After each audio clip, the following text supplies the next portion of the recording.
என்ன பண்ணுறேன்? காளான் பிரியாணி செய்ய போகிறோம். வாங்க எப்படி செய்யலாம்னு பார்க்கலாம். அதுக்கு ஃபஸ்ட்டு எண்ணெயை ஊற்றிக்கலாம். அவளுக்கு அவளை சிரிப்பு வேறு. நெய் கொஞ்சம் போட்டுக்கலாம்.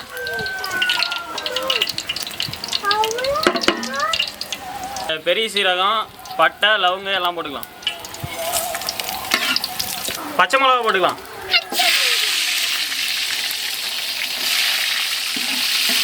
வெங்காயம் போட்டுக்கலாம். வெங்காயம் நல்லா வதங்கிறதுக்கு உப்பு கொஞ்சம் போட்டுக்கலாம்.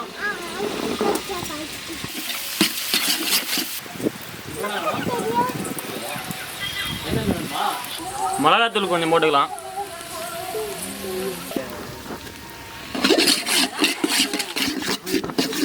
இஞ்சி பூண்டு பேஸ்ட் போட்டுக்கலாம்.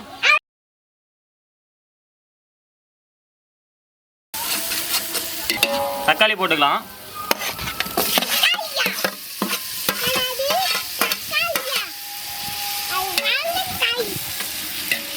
கொத்தமல்லி போட்டுக்கலாம்.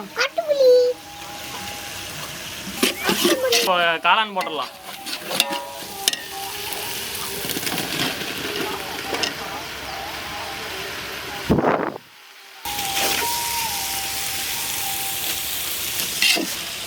பிரியாணி மசாலா, மஞ்சள் போட்டுக்கலாம்.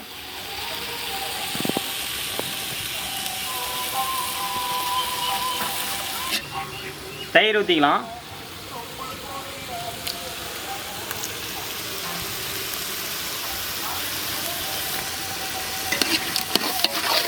உப்பு தேவையான அளவு போட்டுக்கலாம்.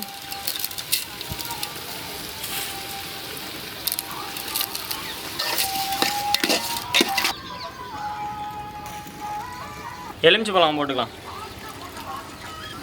அளவு தண்ணி ஊற்றிக்கலாம்.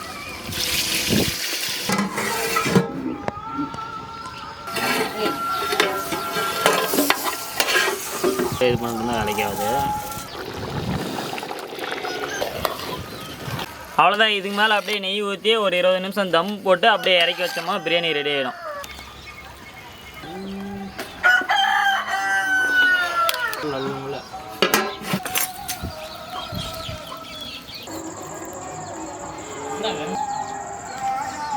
பிரியாணி ரெடி ஆகிடுச்சு.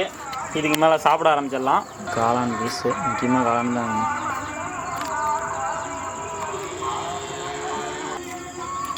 சூப்பராக இருக்குங்க. நல்லா இருக்குது. சிக்கன் பிரியாணி மாதிரி அருமையாக இருக்குது.